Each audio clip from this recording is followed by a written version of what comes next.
কি শাস্তি হবে? মুসলমান শাস্তি হবে আবার যখন যুদ্ধ শুরু হবে। ওই নবীর সাহাবীদের মধ্যে থাইকা বিষাক্ত তীর আলীর পিছন দিক থেকে মারতে হবে। মুসলমান না সাইদা কাফের হয়ে আলীকে মারা যাবে না, মুসলমান হইয়া পিছন দিক থেকে মারতে হবে। সেদিন থেকে একটা কাফের মুসলমান সাজা শুরু করলো। আবার যুদ্ধ হলে পিছন দিক থেকে মারবে। নবীর পিছনে নামাজ পড়ে, নবীর সাহাবীদের মতন জুব্বা পরে, মাথায় পাগড়ি দেয়। সাহাবীরা বুঝতে পারলো না, সবাই মনে করলো এ তো আমাকে ভাই। আমরা বুঝতে পারতেছি না। আমাদের মধ্যে এখন অনেকগুলো মুসলমান সেজে ঘুরে বেড়াইতেছে, জোরে কোন ঠিক কিনা? খালি নাম মুসলমান আছে কিন্তু কাম মুসলমান নাই। যেরকম একজন মুসলমান নাম আছে ডক্টর ইউনুস, জোরে বলেন নাম কি? নবীর নামে নাম। আইরে কি সুন্দর নাম, ধরার বুদ্ধি নাই। নবী ইউনুস নবীরে খাইলো মাছেতে গিলিয়া, ফেরেশতা পাঠাইলেন আল্লাহ ইসমে আজম দিয়া। দমে দমে শহর দম পড়ছে ইসমে আজম, মাছের উদর হইতে বাঁচাইলো প্রাণ। জোরে কন আল্লাহু আল্লাহু, তুমি জাল্লে জালালুহু, শেষ করা তো যায় না গে তোমার গুণগান। নামটা কি? ইউনুস নবী। জোরে কন কি নাম? বর্তমানে গ্রামীণ ব্যাংকের যিনি প্রতিষ্ঠাতা তার নাম কি? নাম নবীর নামে নাম, মুসলমান নাম, কিন্তু কামটা হলো শয়তানের কাম। জোরে কাম কি কাম? এই বাংলাদেশে অশান্তির বীজ কিন্তু বপন করেছে ডক্টর ইউনুস, অথচ শান্তিতে নোবেল পুরস্কার পাইছে। এই নোবেল পুরস্কার কি সৌদি আরব দিছে? কোন দেশ দিছে? সৌদি আরব যদি দিত, যদি ইরাক দিত, ইরান দিত, মুসলমান কোন রাষ্ট্র দিত, তাহলে বুঝতে পারতেন ডক্টর ইউনুস শান্তি প্রতিষ্ঠা করছে। কিন্তু যখন খ্রিস্টান ইহুদি দিছে তখন বুঝতে হবে। নবী বলেছেন মুসলমানের সবচাইতে বড় দুশমনের নাম হলো খ্রিস্টান আর ইহুদি। এই খ্রিস্টান ইহুদি যখন কোন মুসলমানকে ধরে মুসলমানের সাহায্য করবার চায়, ওই ব্যক্তির কিন্তু শুধু মুসলমান নাম থাকে, ওর চরিত্র সব খ্রিস্টান ইহুদির মতন হইয়া যায়। নাম খালি মুসলমান, আছে না নাই? এরা কিন্তু মুসলমান সাজা ঘুরে বেড়ায়। আমাকে ঠ্যাং ভাঙ্গাও কম দূরি না। ঠ্যাং ভাঙ্গা বুঝতে পারতেছেন না? বগুড়া ঠ্যাঙ্গা মারা, ওরে বাবা, ঠ্যাঙ্গা মারাও কিন্তু কম দূরি না। নাম কি সুন্দর, হোসনে আরা, হোসনে আরা। কিন্তু তলে তলে কাম কি করতেছেন সেটা জানেন? ভাই তো একটা পীর সাহেব হয়ে আবার দরবারও চলাইতেছে। রে আল্লাহর বান্দা, ওয়াতাওয়াসাউ বিল হক। হক কথা যদি আমরা না বলি, আল্লাহর নবী বলেছেন যে বক্তা হক কথা বলবার পারবে না ওই বক্তার ওয়াজ না করাই ভালো। ধরে কোন কথা ঠিক কিনা? একটু মহব্বত করে কথাগুলো শোনেন। এবার কাফের মুসলমান সাইজা, ধরে কোন কি সাইজা? মুসলমান সাইজা যুদ্ধ যখন শুরু হলো, বিষাক্ত তীর ওই হযরত আলীর পিছন দিকে যখন মাইরা দিছে, এই তীরের খাঁজটা পিঠের গোস্তের মধ্যে ঢুকে যায়। জিহাদে মুসলমানের বিজয় হলো, কিন্তু হযরত আলীকে খুঁজে পাওয়া যায় না। নবী বললেন সাহাবীরা রে, আমার আলী কোন জায়গায় গেল একটু জানতে চাই। সাহাবীরা খুঁজতে খুঁজতে দেখে জিহাদের ময়দানে হযরত আলী উপর হয়ে পড়ে আছে। একজন সাহাবী দৌড়ে এসে বলে, নবীজি, আসাদুল্লাহিল গালিব হযরত আলী জিহাদের ময়দানে পড়ে আছে। কেন পড়ে আছে? বলে আলীর পিছন দিকে একটা তীর আমরা দেখতে পাইলাম। নবী চমকে গিয়ে বলেন, কেমনে কেমনে কেমনে? আলী থাকে সবার সামনে, আলীর পিছনে থাকে মুসলমান, তাহলে আলীর পিছন দিকে তীর কে মারলো রে? কোন মুসলমান মারছে? এমন সময় জিবরাইল আমিন জানিয়ে বলে, ইয়া রাসূলুল্লাহ, কোন মুসলমান সাহাবীদের সন্দেহ করবেন না, আলীকে পিছন দিক থেকে যে তীর মারছে কোন মুসলমান নবীর সাহাবী মারে নাই। যে মারছে সে দীর্ঘদিন মুসলমানের মধ্যে থেকে মুসলমান সাইদা আলীকে ঘায়েল করে ইসলামকে ঘায়েল করার জন্য তীরটা মারছে। নবী আমার কেঁদে কেঁদে বললেন, সাহাবীরা রে, ওই কাফের বেঈমানেরা ইসলামের তেমন ক্ষতি করতে পারবে না। ইসলামের সবচাইতে বেশি ক্ষতি তারাই করবে যারা মুসলমান সেজে বেড়াবে। ইসলামের সবচাইতে বেশি ক্ষতি তারাই করবে যারা মুসলমান সেজে বেড়ায়। আমাদের বাংলাদেশে আসল মুসলমান বেশি না নকল মুসলমান বেশি? জোরে কন। আসল তো আমাদের বাংলাদেশে একেবারে কম দেখা যায়, নকল মুসলমানের সংখ্যা বেশি। এই জন্য এরা কিন্তু মুসলমান সাইদা ইসলামের সবচাইতে বড় ক্ষতি করে। নবী বললেন, সাহাবীরা আলীকে আমার সামনে নিয়ে আসো।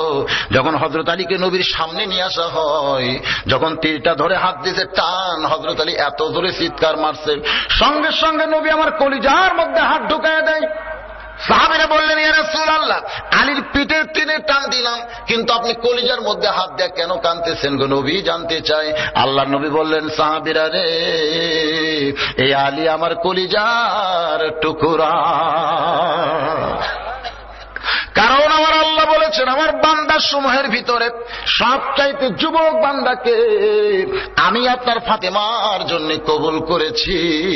সেদিন থেকে আলী কিন্তু শুধু বাহিরে নাই, হযরত আলী আছে আল্লাহর নবীর কলিজায়। যখন তীরে হাত দিয়ে টান মারছে, মনে হয় ওই টানটা নবীর কলিজার মধ্যে লাগতেছে। নবী বললেন, সাহাবীরা রে, আমার আলীকে তোমরা কষ্ট দিও না বাবা, তোমরা কষ্ট দিও না। সাহাবীরা কান্দে বলে, হুজুর, তাহলে আলীর পিঠের মধ্যেই বুঝি তীরটা থাকবে, এই তীর বুঝি বের করা যাবে না? আল্লাহ নবী বললেন, একটু ধৈর্য ধারণ করো, আলী যখন নামাজের ভিতরে থাকবে ওই সময় তার তীর টেনে বের করতে হবে। হযরত আলী যখন নামাজের ভিতরে থাকবে, খুব খেয়াল করে শুনতে হবে, নামাজের তিনটা দিক আছে, একটা হলো নামাজের শুরু, একটা হলো নামাজের ভিতর, আর একটা হলো নামাজের শেষ। সেটা ছিল আসরের নামাজ। ধরে কোন নামাজ? নবী আমার নামাজের ইমামতি করলেন, সাহাবীরা নবীর পিছনে মুসল্লি হয়েছেন। ইমামতের আগে নবী দুইজন সাহাবীকে ডাক দিয়ে বললেন, হে জাবের আর হুযায়ফা, আজকে কিন্তু তোমরা জামাতের সঙ্গে নামাজ পড়বা না, তোমাদের দুইজনের দায়িত্ব হলো আলীর পিঠের তীর তোমাদের টেনে বের করতে হবে। নবীর হুকুম মাইনারা জামাত তরক করেছে। নবী যখন নামাজের সেজদায়, ওই সময় জাবের আর হুযায়ফা হযরত আলীর পিঠের উপরে পা দিয়ে এত জোরে তীর টান মারছে, তীর শুধু বের হয় নাই, তীরের সঙ্গে গোস্ত পর্যন্ত খসে আইছে। নামাজ শেষ করে আল্লাহর নবী যখন সাহাবীর দিকে মুখ ঘুরায় বসলেন, এমন সময় জাবের আর হুযায়ফা রক্তমাখা তীর আর গোস্তের টুকরা যখন নবীর সামনে জমা দিলেন, আল্লাহর নবী এত কান্দা কোনদিন কান্দে নাই। নবী আমার এক হাত গোস্তের টুকরার উপরে দিয়া আর এক হাতে রক্তমাখা তীর নিয়া অঝর নয়নে কান্না শুরু করে দিলেন। সেদিন জাবের বলতেছে, ইয়া রাসূলুল্লাহ, এত কান্দা আপনি কেন কাঁদতেছেন গো, জানতে চাই। আল্লাহর নবী বললেন, সাহাবীরা রে, তোমরা বুঝতে পারতেছো না বাবা, আলীর পিঠের গোস্ত দেখতেছো, কিন্তু এই গোস্তটা মনে হয় আমার কলিজার ভিতর থেকে টেনে বের করা হয়েছে। রে আলী, আলী রে, লব্বাইক ইয়া রাসূলুল্লাহ। আল্লাহ নবী তাকায় দেখে হযরত আলী মুস্কি মুস্কি হাসতেছে। জোরে কোন সুবহানাল্লাহ। নবী চমকে গিয়ে বলে, আলী, তীরের শলাকায় হাত দিলি তুমি চিৎকার দিয়ে কাঁদতে, এখন তীর বের হলো, গোস্ত ছিলাইলো, আমি নবী জানতে চাই তুমি আলী তখন ছিলে কোথায়? হযরত আলী এবার ফোঁপায় ফোঁপায় কান্না শুরু করে। আল্লাহ নবী বললেন, এখনই তুমি হাসলে, আবার এখনই তুমি কাঁদতেছো, তোমার বুঝি শরম নাই? হযরত আলী বলে, ইয়া রাসূলুল্লাহ, জানার পরেও যখন শুনতে চান তাহলে শুনে নেন। আমার পিঠ থেকে যখন তীর টেনে বের করেছে, আমার পিঠ থেকে যখন গোস্ত ছিনাইছে, আমি আলী তখন কাবার ভিতরে ছিলাম। সমস্ত সাহাবী চমকে উঠছে। যত সাহাবী মসজিদ নববীর মধ্যে, সমস্ত সাহাবী দাঁড়িয়ে বলে, ইয়া রাসূলুল্লাহ, আমরা সবাই সাক্ষী দিচ্ছি হযরত আলী আমাদের সঙ্গে মসজিদ নববীতে আপনার পিছনে নামাজ পড়েছে। কিন্তু হযরত আলী বলতেছেন, আমি তখন কাবার ভিতরে ছিলাম। আল্লাহ নবী বললেন, এজলিস ইয়া সাহাবী, তোমরা সবাই বসো তো বাবা, তোমরা সবাই বসো। সমস্ত সাহাবী যখন বসে যায়, আল্লাহ নবী ধমক দিয়ে বলেন, আলী, তুমি মনে হয় ভুল বলতেছো, তোমার সাথী ভাই সবাই বলতেছে তুমি মসজিদ নববীর মধ্যে নামাজ পড়েছো, কিন্তু তুমি বলতেছো আমি তখন কাবার ভিতরে ছিলাম। তুমি কাবার ভিতরে কেমনে গেলে আমি জানতে চাই। আল্লাহ নবী বলেন, জালি রে, তুমি কাবার ভিতর কেমনে গেলে আমি জানতে চাই। হযরত আলী বলে, ইয়া রাসূলুল্লাহ, জানার পরেও যখন জানতে চান তাহলে শুনে নেন। আপনার পিছনে যখন নামাজের নিয়ত করেছিলাম, তখন শরীয়তের দুইটা চোখ আমার সেজদার দিকেই ছিল, আমি সেজদার দিকেই তাকাইছিলাম, কিন্তু এক সময় আমার দুইটা চক্ষু বন্ধ হয়। আমি আল্লাহর শপথ করে বলতেছি, আমার দুইটা চক্ষু যখন বন্ধ হয়, আমি তখন দেখতে পাই যেখানে সেজদা দিব এখানে আল্লাহর কাবা ঘর এসে দাঁড়িয়ে গেছে। সমস্ত সাহাবীরা চমকে যায়, সেজদার জায়গায় আল্লাহর কাবা ঘর। এবার হযরত আলী বলে, ইয়া রাসূলুল্লাহ, আমার দুইটা চোখ দিয়ে দর দর করে পানি পড়তেছে। কাবার মালিক আল্লাহ ডাক দিয়ে বলে, আলী রে, তোর নামাজের সাইজ দেখে আমি আল্লাহ কয়েকশো মাইল দূরের কাবা তোর সেজদার জায়গায় হাজির করে দিলাম, এরপরেও তুই কেন কাঁদতেছিস? সুবহানাল্লাহ বলেন। তোর নামাজের কি দেখে? সাইজ, জোরে কোন তোর নামাজের কি দেখে? সাইজ দেখে আমি আল্লাহ খুশি হইয়া কয়েকশো মাইল দূরের কাবা তোর সেজদার জায়গায় হাজির করে দিলাম, এরপরেও তুই এমন করে কেন কান্দিস? এ কথা কে বলতেছে? আরো জোরে কর। আল্লাহ কি বান্দার সঙ্গে কথা কয়? কয় না? যখন আপনি কোরআন শরীফ পড়বেন, আপনি কিন্তু কোরআন পড়তেছেন না, আপনি তখন আল্লাহর সঙ্গে গল্প করতেছে। এই জন্যে আল্লাহর নবী বলেছেন, সাহাবীরা রে, মুসা শুধু নিজে কালিমুল্লাহ ছিল, কিন্তু তার উম্মতেরা কালিমুল্লাহ হবার পারে নাই। কিন্তু আমার উম্মতেরা যারা কোরআন শরীফ পড়বে, কঠিন হাসরের ময়দানে মুসা নবীর সঙ্গে কালিমুল্লাহ টুপি পরে আল্লাহ তাদের জান্নাত দিয়া দিবে। তাহলে আপনার যখন কোরআন পড়েন তখন কার সঙ্গে কথা কন? বান্দার সঙ্গে আল্লাহ কথা কয়, আল্লাহর সঙ্গেও বান্দা কথা কয়। আমার আল্লাহ ডাক দেওয়ার, আলী রে, তোর নামাজের সাইজ দেখে আমি আল্লাহ খুশি হয়ে কয়েকশো মাইল দূরের কাবা তোর সেজদার জায়গায় হাজির করে দিলাম, এরপরেও তুই এমন করে কেন কান্দিস? হযরত আলী বলে, আল্লাহ তুমি কাবা আমার সেজদায় দিয়ে আমারে খুশি করতে পারবা না। আল্লাহ বলে, তাহলে তুমি কি চাও? আলী বলতেছে, আল্লাহ আমি কোনোদিন কাবাকে সেজদা দিয়া খুশি না, কাবার মালিকের কুদরতি পায়ে একটু সেজদা দিবার চাই। আল্লাহ ডাক দে বলে, আলী রে, কাবার মালিককে যদি সেজদা দিবার চাস তাহলে আয় আয় কাবার ভিতরে আয়। হযরত আলী বলে, ইয়া রাসূলুল্লাহ, আমি যখন কাবার ভিতরে গেলাম এমন সময় আমার পিঠ থেকে হয়তো তীর টেনে বের করেছে, গোশত ছিলাইছে, আমি কিছুই বুঝতে পারি নাই। সাহাবীরা বললেন, হুজুর এইটা কোন কাবা? এই কাবা সম্পর্কে আমরা জানতে চাই। আল্লাহর নবী বললেন, এইটা মক্কার কাবা না। তোমরা মনে করতেছো আলী মক্কার কাবার মধ্যে ঢুকছে, এটা মক্কার কাবা না। কারণ মক্কার কাবার কি দাম আছে? ওই কাবা তো ইব্রাহিম ওই পাথর দিয়া বানাইছে। কিন্তু আমি যখন ফতে মক্কার দিনে মক্কা বিজয় হলো, আমি নবী যখন কাবার দরজা করলাম, দেখি অসংখ্য মূর্তি দিয়া কাবা ভরায়া রাখছে। আল্লাহ নবী বললেন, সাহাবীরা রে, এই কাবার কোনোই পাওয়ার নাই, কাবার কোনো পাওয়ার নাই। কাবার পাশে যদি আল্লাহওয়ালারা না থাকে, কাবার মধ্যেও মূর্তি ঢুকে যায়, এই কাবা ততদিন পর্যন্ত সুন্দর থাকবে যতদিন কাবার পাশে আল্লাহওয়ালারা থাকবে। আল্লাহওয়ালার কারণে কাবার দাম বাড়ে। জোরে সোরে কোন সুবহানাল্লাহ। সাহাবীরা বললেন, হুজুর তাহলে এটা কোন কাবা জানতে চাই। আল্লাহ নবী বললেন, শুনে নাও, এই কাবা সম্পর্কে আমি তোমাদের শোনাই। দুনিয়াতে একদিন কাবা থাকবে, মসজিদ নববী থাকবে, বাইতুল মুকাদ্দাস থাকবে, পৃথিবীর কোটি কোটি মসজিদও থাকবে। তারপর ইসরাফিল সিংহায় ফোঁক দিবে। জোরে কোন দিবে কি দিবে না? এতগুলো মসজিদ থাকবে, কাবা থাকবে, মদিনা থাকবে, তারপরে ইসরাফিল কিন্তু সিংহায় ফোঁক দিবে, কিয়ামত হয়ে যাবে। কিন্তু আমি রাসূল আল্লাহর শপথ করে বলতেছি, তোমাদের মতন একটা কাবা সাহাবী যতদিন দুনিয়াতে থাকবে ততদিন পর্যন্ত আল্লাহর কিয়ামত হবে না। তাহলে মক্কার কাবা কিয়ামত আটকাবার পারবে? যখন পারবে। কিন্তু আপনাদের মতো একটা কাবা যতদিন দুনিয়াতে থাকবে ততদিন কিয়ামত হবে না। জোরে কোন সুবহানাল্লাহ। দাম বেশি কার? দাম বেশি কার? আমরা তো মনে করি কাবারই দাম, কাবারই দাম। ভাইজান একটু মনোযোগ দিয়ে শোনেন। ঘোড়া চোর এবার দরজা থেকে তাকায় দেখতেছে ভিতরে যে মানুষটা নামাজ পড়তেছে, নামাজের সাইজ কি? খারাপ না ভালো? ঘোড়া কি চুরি করা যায়? গোটা দুনিয়া যদি চুরি করা যায় তাও কি আলী জানতে পারবে? জোরে কোন জানতে পারবে। কারণ নামাজের ভিতরে আলী দাঁড়িয়ে গেছে, নামাজের বাহিরে নাই। 2 রাকাত নামাজের ভিতরে যখন হযরত আলী এবার ঘোড়া চোর সমানে ঘোড়া টানতেছে, কিন্তু ঘোড়া নড়তেছে না। ঘোড়ার 4টা পা বালির মধ্যে ঢুকে গেছে। চোর পিছনে সে ঘোড়া ধাক্কা দেয়, ঘোড়া সামনে যায় না, সামনে গিয়ে লাগাম ধরে টানতেছে, তারপরে ঘোড়া যায় না। ঘোড়া চোর মনে মনে চিন্তা করে, এত আশা করে চুরি করার নিয়তে ঘোড়া ধরলাম, এরপরেও যখন ঘোড়া টানি যায় না, ধাক্কা দিলেও সামনে যায় না, এই ঘোড়া তো চুরি করা যায় না। কোন ঘোড়া ধরলাম রে, কোন ঘোড়া ধরলাম? কারণ ঘোড়া হযরত আলীরে চিনে, কিন্তু ঘোড়া ধরা মানুষ আলীরে চিনে না। সুবহানাল্লাহ। কর চিনা চিনের একটা ব্যাপার আছে না নাই? যেমন নমরুদের আগুন, চুলার আগুন কিন্তু ইব্রাহিম নবীকে চিনে। জোরে কর সুবহানাল্লাহ। কিন্তু নমরুদ আগুনকে চিনে না। ঘোড়া ধরার মানুষটা আলীরে চিনে না, কিন্তু ঘোড়া হযরত আলীরে চিনে। এই জন্যই চোর সমানে টানতেছে, ঘোড়া যখন নড়তেছে না, চোর রাগ করে ঘোড়ার মুখের লাগাম খুলে নিয়ে যখন চইলা যায়, মনের মধ্যে একটা হিংসা হয়েছে, চুরি করার নিয়তে ধরলাম, যখন ঘোড়া চুরি করার পারতেছি না, ঘোড়ার লাগাম আর আমি মুখে রাখবো না, আস্তে করে ঘোড়ার লাগাম খুইলা নিয়ে চোর যখন চইলা যায়, এমন সময় আল্লাহর বান্দা হযরত আলী 2 রাকাত নামাজ শেষ করে মসজিদ থেকে বের হচ্ছেন। বের হওয়ার আগে 2টা দিরহাম হাতের মধ্যে নিয়েছেন। সুবহানাল্লাহ। যদি পকেটের মধ্যে থাকে তাহলে কি?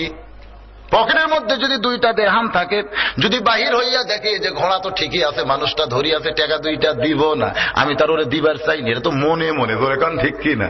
এরকম নফস ধোকা দিবার পারে কি পারে না? পারে না। আমাদের পকেটে যদি টাকা থাকে আর যদি বলি আল্লাহর কাছে দেন, আল্লাহ দেন, মন কয় দেশ না রে, এই টাকা তুই, এই টাকার মালিক তো তুই, দিবি কি শুনলে? বলে না এরকম, এই টাকা তো তোমার টাকা, দেশ না দেশ না দেশ না, দিলি লস, দিলি লস। এই মনটা কিন্তু মানুষকে ফাঁকির মধ্যে ফাইলা দেয়। হযরত আলী এই জন্য 2টা দিরহাম হাতের মধ্যে নিয়ে আল্লাহর ঘর মসজিদ থেকে বের হচ্ছেন। মসজিদ থেকে বের হওয়ার একটা নিয়ম আছে না নাই? কোন পায়ে? শুধু বাম পায়ে বের হলে হবে না, জবান খুলে একটা দোয়াও পড়া লাগবে। আল্লাহুম্মা ইন্নী আসআলুকা মিন ফাদলিক। হযরত আলী যখন মসজিদ থেকে বের হচ্ছেন সরাসরি ঘোড়ার দিকে তাকায় নাই, কারণ আল্লাহ বলতেছে মুমিন পুরুষ যারা হবে তারা যখন রাস্তা চলবে তখন তাদের নজর থাকবে কোন দিকে? জোরে কোন? পায়ের দিকে, নিচের দিকে। কুল্লিল মুমিনিনা ইয়াগুদ্দু মিন আবসারিহিম। আল্লাহ কোরআন শরীফের মধ্যে বলেছেন মুমিন পুরুষ যারা হবে তারা যখন রাস্তা চলবে তখন তাদের নজর থাকবে মাটির দিকে। মাটির দিকে তাকায় যদি প্রত্যেকটা মুমিন পুরুষ রাস্তা চলে, আর রাস্তা দিয়ে যদি শাবনুর পপি ঘুরে বেড়ায়, লাভ আছে? এই মেয়েরা যে রাস্তায় সাইজ হয়ে ঘোরে, কি জন্য ঘোরে জানেন? কি জন্য ঘরে? যদি মেয়ে সুন্দরী হয়ে এবার সেই রকম সাইজে রাস্তায় ঘুরতেছে, কিন্তু একটা পুরুষও তাকায়নি। রাসূল বলেছেন ভুল কর্মে যদি একবার নজর যায়, দ্বিতীয়বার তাকানো জায়েজ নাই। একবার তাকাইছে, তাকানোর পর এই যে মাটির দিকে তাকাইছে, আর মেয়ের দিকে তাকাই না। মেয়ে বাড়ির যে কান্নাকাটি করতেছে, একজন বলে কান্দিস কেন? করে আমার ঢপ নাই। তো ঢপ নাই কেমনে বুঝলি? যে মরদ একবার আমারে দেখছে সে আর দ্বিতীয়বার দেখে নাই।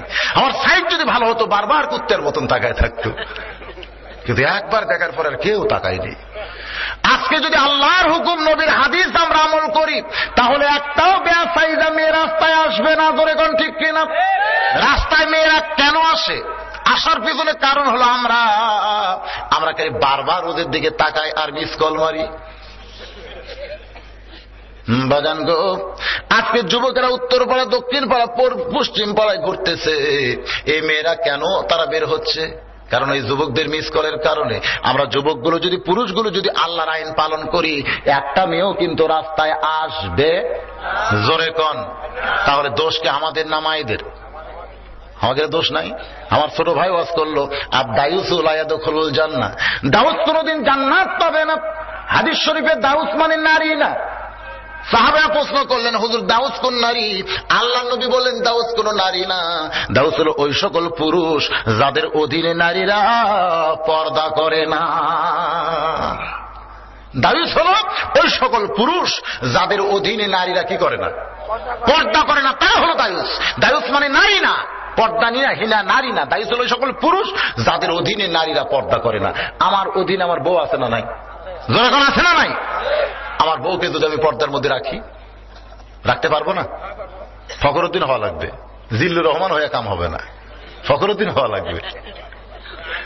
হ্যাঁ, র্যাবের ভূমিকা পালন করা লাগবে। বাড়ি থেকে বউকে বলবেন, এই তুমি আমার বিবি, তোমার জন্য আমি জাহান্নামে যাওয়ার পারবো না, বাড়ির মধ্যে থাকতে হবে, পর্দা নিয়ে বোরকা নিয়ে বাইরে যাইতে হবে, নসেত বাংলাদেশে বইয়ের অভাব পড়েনি। এরকম যদি একটু সিগন্যাল দেন, রেড সিগন্যাল, ওই কি আর পর্দা ছাড়া বের হবে? যুবতী মেয়ে যদি আপনার অধীনে থাকে, যতদিন বিয়ে দেন নাই, মেয়েটাই কাছে ডাইকে বলবেন, মা খবরদার তুমি বেপর্দা হয়েও না, আমি তোমার বাবা হয়ে বলতেছি, আমি তোমার বাবা, তোমার কাছে জোড়হাত করি, মা খবরদার বেপর্দা হয়ে তুমি রাস্তাঘাটে যাইবা না।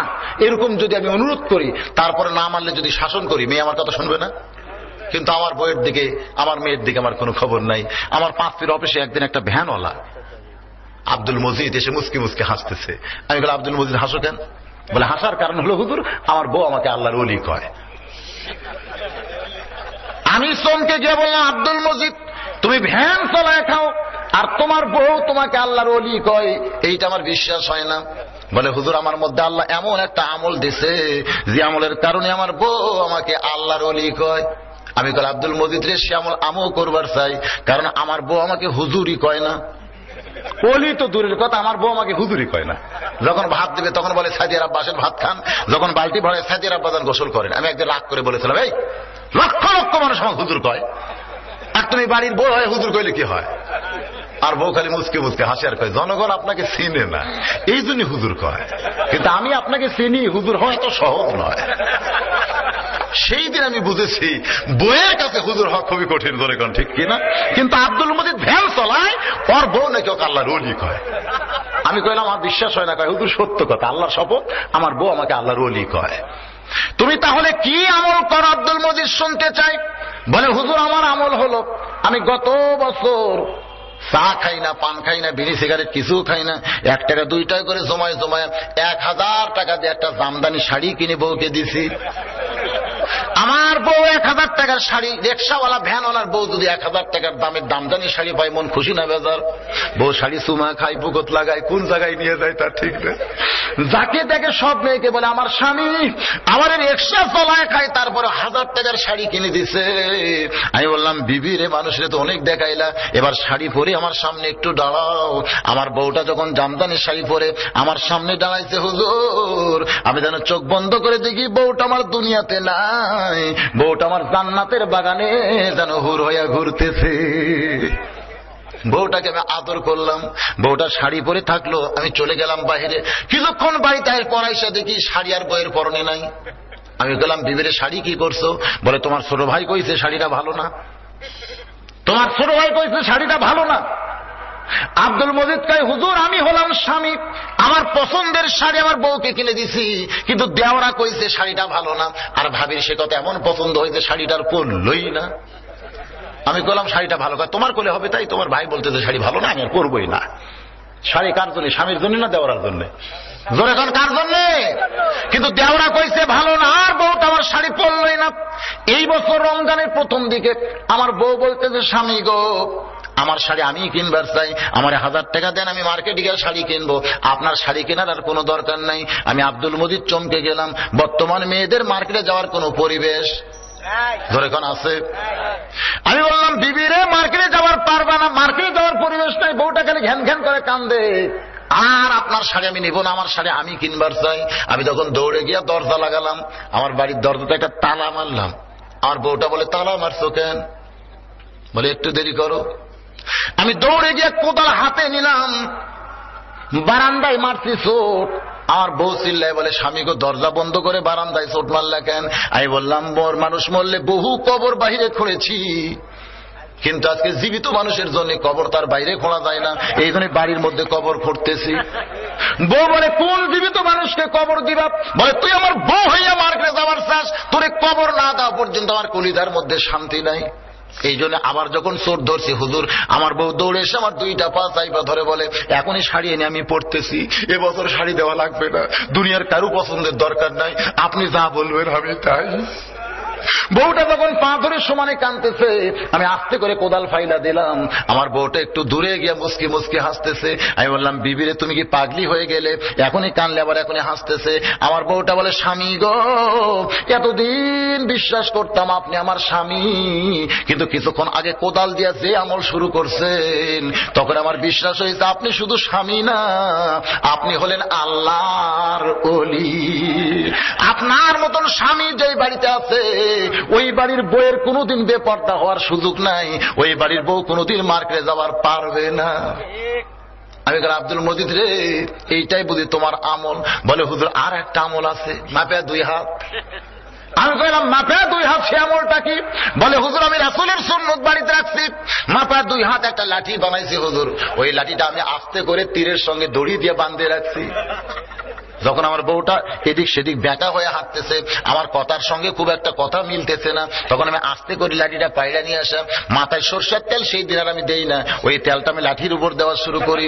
বউটা চমকে বলে, স্বামী গো লাঠি তেল দিচ্ছেন কেন?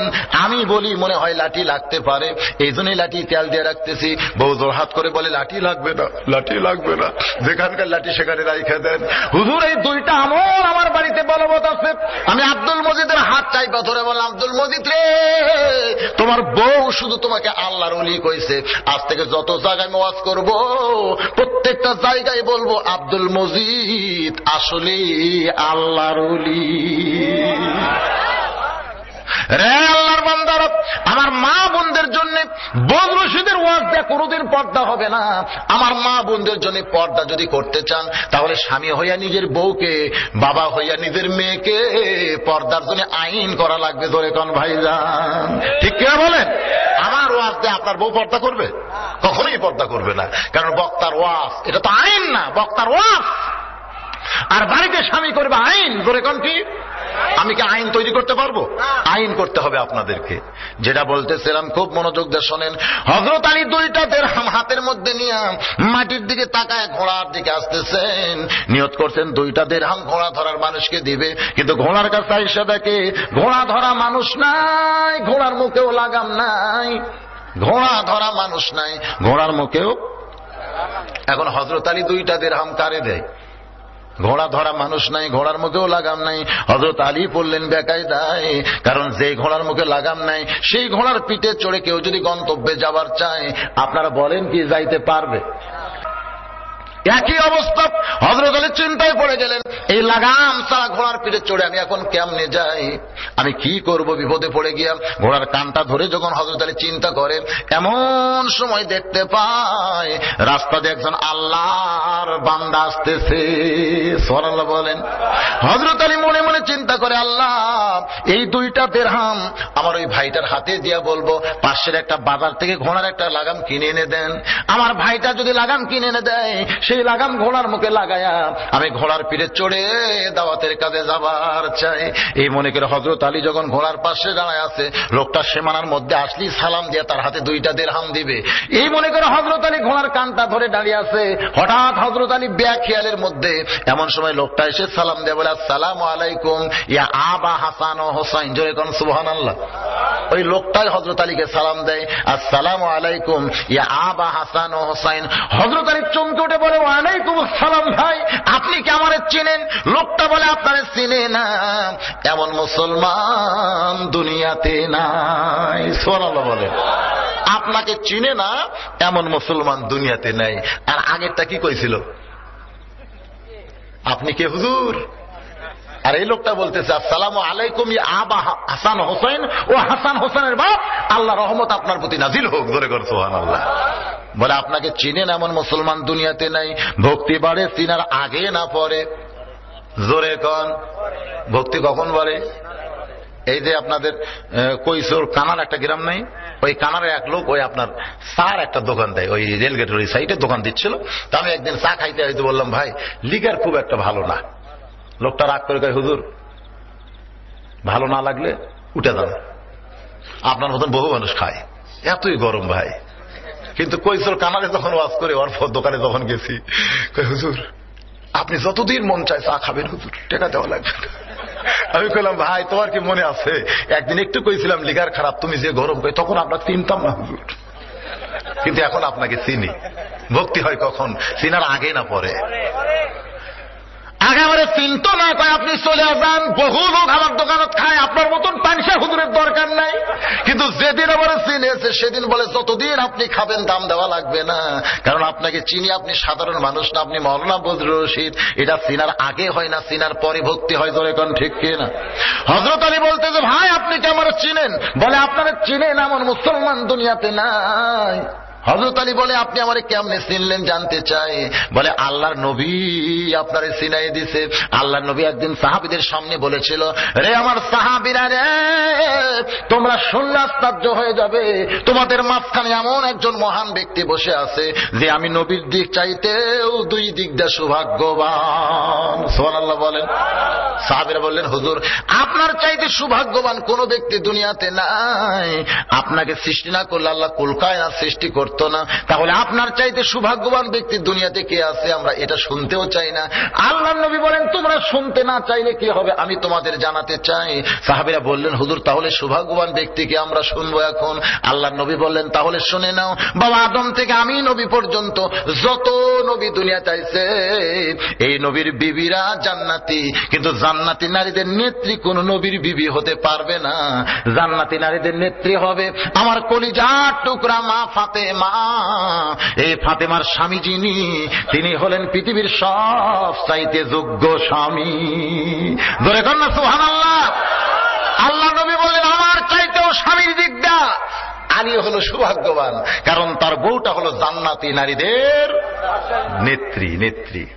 রে সাহাবীরা শুনলে আরো আশ্চর্য হবে, বাবা আদম থেকে আমি নবী পর্যন্ত যত নবী দুনিয়াতে আইছে, এই নবীর সন্তানেরা জান্নাতি নবী হওয়ার পারবে, কিন্তু জান্নাতি যুবকদের সর্দার কোন নবীর সন্তান হতে পারবে না। জান্নাতি যুবকদের সর্দার হবে আমার কলিজার টুকরা হাসান আর হোসাইন। এই হাসান হোসেনের বাবা যিনি, তিনি হলেন পৃথিবীর সবচাইতে সৌভাগ্যবান বাবা। আল্লাহ নবী আপনারা চিনাই দিছে, আপনারা চিনেন এমন মুসলমান দুনিয়াতে আছে? হুজুর আপনি এভাবে দাঁড়ায় আছেন, বলে ভাই 2টা দিরহাম নাও, বাজার থেকে এটা লাগাম কিনে এনে দাও। লাগাম কেন? বলে আমার ঘোড়ার মুখে তো লাগাম নাই।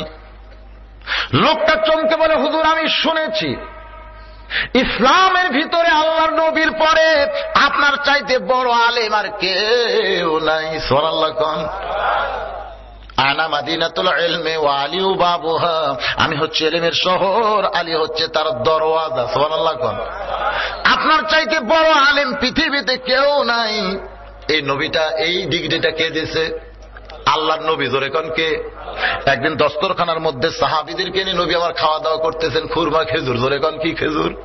নবী আমার নিজে খুরমা খেজুর খাচ্ছে আর আলীর সামনে বিছি রাখতেছে, আলীও খুরমা খেজুর খাচ্ছে, সামনে বিছি রাখতেছে।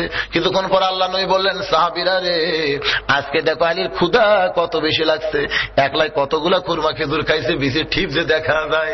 হযরত আলী দাঁড়িয়ে বলেন, নবীর সাহাবীরা রে আমার ক্ষুধা বেশি লাগছে, আমি বিছি বেশি বের করেছি এটা ঠিক, কিন্তু তোমরা বলো তো ক্ষুধা কার বেশি, যে বিসি বের করে না বিসি সহ খায়?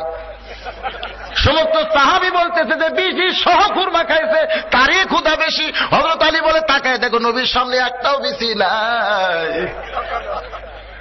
সঙ্গে সঙ্গে নবী আমার দাঁড়িয়ে বলে, রে সাহাবীরা রে, আমার আলী সাধারণ কোন মানুষ না, আমি হচ্ছে ইলমের শহর, আলী হচ্ছে তার দরওয়াজা। আল্লাহ রাসূল দুনিয়া থেকে বিদায় নেওয়ার পরে প্রত্যেকটা সাহাবী হযরত আলীকে ওস্তাদের মতো সম্মান করতেন। সুবহানাল্লাহ কোন। ওস্তাদের সম্মান ইসলামে আছে? ইসলামে আছে, ইসলামে আছে। ইসলামে কিন্তু ওস্তাদের সম্মান আছে। ইসলাম যখন মাদ্রাসার মধ্যে যাবেন তখন দেখতে পাবেন এখানে শহর দিকে একটা মাদ্রাসা আছে না নাই? ওই মাদ্রাসায় গিয়ে দেখবেন হুজুর কে কেমন ছাত্ররা সম্মান করে। আবার আজিজুল হক কলেজেও যায় দেখবেন ওটিও করতেছে, সাইডে সিগারেট টান মারতে। এক স্যার আমার কইছে, আজিজুল হক কলেজের এক স্যার রহমত আমাদের গ্রামে বাড়িও কইছে, কোনো সম্মান নাই, সিগারেট টানতেছে আর সামনে চলতেছে। যদি কোন শিক্ষক একটু কড়া নজরে তাকায়, 2-4 ছাত্র মিলে আবার পিটনও দেয়। কিন্তু ইসলামে কেমন সম্মান হুজুরকে দেওয়া হয়, উস্তাদকে দেওয়া হয়। নোমান ইবনে সাবিত ছোট্ট একটা ঘটনা শোনেন। যখন মাদ্রাসার ছাত্র উস্তাদ তাকায় দেখে পায়ের মধ্যে জুতা নাই, ওস্তাদ বলে, নোমান রে মরুভূমির দেশে মাদ্রাসায় তুমি পড়ো, তোমার পায়ের মধ্যে জুতা নাই বাবা, তুমি কি জুতা পরে আসতে পারো না? বালিকা এত গরম কি তোমার পায়ের তালুতে লাগতেছে না? নোমান কান্দে, বলে হুজুর আমার বাবা এতই গরিব মানুষ, জুতা কেনার কোনো পয়সা নাই, এই জন্যই তো খালি পায়ে মাদ্রাসা আমার আসতে হয়। ওস্তাদ বলে, বাবা তাহলে মাদ্রাসা ছুটি হলে তোমার কামরায় যাইও। মাদ্রাসা যখন ছুটি হয়েছে নোমান ইবনে সাবিত হুজুরের কামরায় গেছে। ওস্তাদ চোখের তল থেকে এক জোড়া পুরানো কাপড়ের জুতা বের করে বলে, বাবা এই জুতা আগে আমি পায়ে দিতাম, কিন্তু আর পায়ে দেই না। এই জুতা জোড়া তোমার আমি দিয়ে দিলাম, এই জুতা পরে তুমি আগামীকাল থেকে মাদ্রাসায় চলে আসবে, কারণ তোমার পায়ে বালির গরম লাগলে আমি ওস্তাদ বড় কষ্ট পাই। নোমান ইবনে সাবেত কাপড়ের জুতা বগলের মধ্যে নিয়ে বাড়ির দিকে যার চিন্তা করে, যেই জুতা আমার হুজুর পায়ে দিছে সেই জুতা আমি পায়ে দিলে হুজুরের সম্মানের ক্ষতি হবে। হুজুর যখন আমারে দিতে কইছে আমি দিবই দিব, তবে পায়ে দিব না। বাড়িতে যাইয়া কাপড়ের জুতা সুন্দর করে পরিষ্কার করে ওই জুতার কাপড় খুলে সারা রাত ধরে নোমান ইবনে সাবেত মাথার টুপি বানাইছে। পরদিন সেই টুপি পরে মাদ্রাসায় চলে আইছে। ওস্তাদ পায়ের দিকে তাকায় দেখে জুতা নাই। মনে মনে ভাবতেছে আমার পুরান জুতা বলে তুই ঘৃণা করে রাস্তায় ফাইলা দিয়া বাড়িতে গেছিস, আমার পুরান জুতা বলে তুই পায়ে দিলি না। রে নোমান, মাদ্রাসার ছুটি হলে তুই আমার কামরায় যাবি। যেই মাদ্রাসার ছুটি হয়েছে নোমান ইবনে সাবেত যখন কামরায় যায়, ওস্তাদ চামড়ার চাবুক দিয়ে সমান তালে পিটন শুরু হয়েছে। মারতে মারতে মারতে মারতে এক সময় চামড়া কেটে রক্ত দিয়া যখন নোমানের জামা ভিজে দেয়, ওস্তাদ চাবুক ফাইলা দিয়ে বলতেছে, বেটা রে তোর আমি অত্যন্ত ভালোবাসি, আমার হাতে যদি টাকা থাকতো তোর এক জোড়া নতুন জুতা কিনে দিতাম, কিন্তু বর্তমানে আমার হাতেও টাকা নাই। আমি পুরানো এক জোড়া জুতা তোর পায়ে দেওয়ার জন্য দিলাম, কিন্তু ঘৃণা করে জুতা পায়ে দিলি না, রাস্তায় ফাইলা দিয়ে মাদ্রাসায় আইছিস, এই জন্যই তোরে যে মারতেছি, তুই যে কিছুই বলিস না।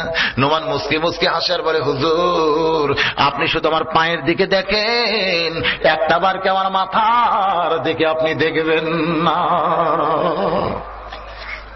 ওস্তাদ মাথার দিকে তাকায় বলে, নোমান রে তুই জুতার কাপড় দিয়ে মাথার টুপি বানাইছিস, একটা বার যদি আমার বলতিস বাবা আমি তোরে মারতাম না, তোরে মারতাম না, এত মার তোরে দিলাম তুই যে কিছুই বললি না। নোমান মুসকে মুসকে হাসে আর বলে, হুজুর গত কয়েকদিন আগে আল্লাহর কোরআন পড়ে যখন ঘুমিয়ে গেলাম, কে যেন দূর থেকে আমারে বলতেছে, নোমান রে আল্লাহর কোরআন শিখতে গিয়া ওস্তাদের হাতে যত জায়গায় পিটন খাবি, ওই জায়গায় জাহান্নামের আগুন কোনদিন স্পর্শ করবে না। হুজুর আমাকে আরো মারেন, মারতে মারতে আমার গোটা দেহ রক্তাক্ত করে দেন। দুনিয়ার পিটন আমি সইতে পারবো, কিন্তু জাহান্নামের আগুন আমি সইতে পারবো না। ওস্তাদ সঙ্গে সঙ্গে বুকের মধ্যে নিয়ে কপালে একটা চুমা দিয়ে বলে, নোমান রে তুই ওস্তাদকে এত সম্মান দিলি বাবা, আমি তোর জন্য আল্লাহর কাছে দোয়া করি আল্লাহ যেন জগৎ বিখ্যাত আলিম তোরে বানায় দেয়। এই নোমান ইবনে সাবিত আর কেউ না, ইনি হলেন আমাদের ইমামে আজম আবু হানিফা। এখন বলেন ইসলামে ওস্তাদের সম্মান আছে না নাই? হযরত আলীকে সকলে ওস্তাদ বিশ্বাস করতেন, এই কারণে তাকে সবাই জ্ঞানী জানতেন। লোকটা বলে, হুজুর আপনি এত বড় জ্ঞানী হওয়ার পরে এই লাগাম ছাড়া ঘোড়া নিয়ে কেমনে বের হলেন জানতে চাই। হুজুর আপনি লাগাম ছাড়া ঘোড়া নিয়ে কেমনে বের হলেন জানতে চাই। হযরত আলী বলেন, ঘোড়ার মুখে লাগাম ছিল কিন্তু বর্তমানে নাই। বর্তমানে কেন নাই? বলে এত প্রশ্ন কেন? বল প্রশ্ন এই জন্য আপনি সাধারণ মানুষ না, সাধারণ মানুষ হলে এত প্রশ্ন করতাম না। আপনি হলেন জ্ঞানী, আলেমদের আলেম। ধরে করেন সুবহানাল্লাহ। জ্ঞানী মানুষ ভুল করলে সাধারণ মানুষ কিন্তু তারা চুবড়া ধরে, ধরে কি ধরে না ভাই? 12টাতে পার হয়ে গেছে, আর কি তখন করবো না, রাত হয়ে যাক না। জ্ঞানী মানুষ ভুল করলে সাধারণ মানুষের চুবড়ে ধরে, এটা আমার জীবনে বাস্তব। আমি 5 ফিট বাজারে এই পকেটে 200 টাকা রাইখা আমি বাজার করতেছি, আলু বেগুন মরিচ সব কেনা হয়েছে। কেনার পরে যখন পকেটে হাত দিয়ে টাকা নেই, দোকানদার বলতেছে কি খুঁজতেছেন? আমি বললাম টাকা ভাই, এই পকেটে টাকা রাখছিলাম তা নাই। হুজুর আপনি ওয়াজ করেন না? হ্যাঁ ওয়াজ করি তো। আপনার ওয়াজ জনগণ শোনে? শোনে তো না। কোন পকেটে টাকা রাখা লাগবে সেটা যে জানে না, তার ওয়াজ জনগণ শোনে? হুজুর এই পকেটের মধ্যে টয়লেট পেপার, মেসোয়াক, চিরুনি এগুলা রাখবেন, আর টাকা রাখবেন এই পকেটে। আপনি এত বড় আলেম হইয়া কোন পকেটে টাকা রাখা লাগবে সেটাই আপনি জানেন না? আপনি ওয়াজ করেন, জনগণ আপনার ওয়াজ শোনে? আমি কইলাম ভাই টাকা হারাছে আমার, আর তুমি হয়েছে গরম। গরম হবো না মানে? আপনার শিক্ষিত মানুষ কোন পকেটে টাকা রাখা লাগবে তাই জানেন না? আমি তো হাত করে বললাম, ভাই তোমার ব্যাগের সবকিছু ঢেলে নেও, ব্যাগটা খালি আমারে দাও। বলে হুজুর আপনি গোটা দোকান নিয়ে যান, আমার আপত্তি নেই, কিন্তু আপনি এই ভুল করলেন কেন? সাইড থেকে একজন বলছে যে কি হয়েছে রে? আমি দোহাত করে বললাম, ভাই ভাই তুমি যা দেওয়া দিছো অকার খইও না, ও যদি আবার কেমন দেয়। আমি যখন বাজার নিয়ে 5 ফিট স্টেশনের দিকে আইলাম, সবাই বলতে হুজুর আপনার পকেটের টাকা নাকি পকেট মার মারছে। হাই রে সর্বনাশ। যাই শুনতেছে তাই বলতেছে হুজুর আক্কেল নাই রে, কোন পকেটে টাকা রাখা লাগবে আক্কেল নাই। সেদিন থেকে আমি বিশ্বাস করি জ্ঞানী ব্যক্তি যদি ভুল করে সাধারণ মানুষ তার চুবড়া ধরে। হযরত আলী জ্ঞানীর বাপ ছিলেন, জোরে কান সুবহানাল্লাহ।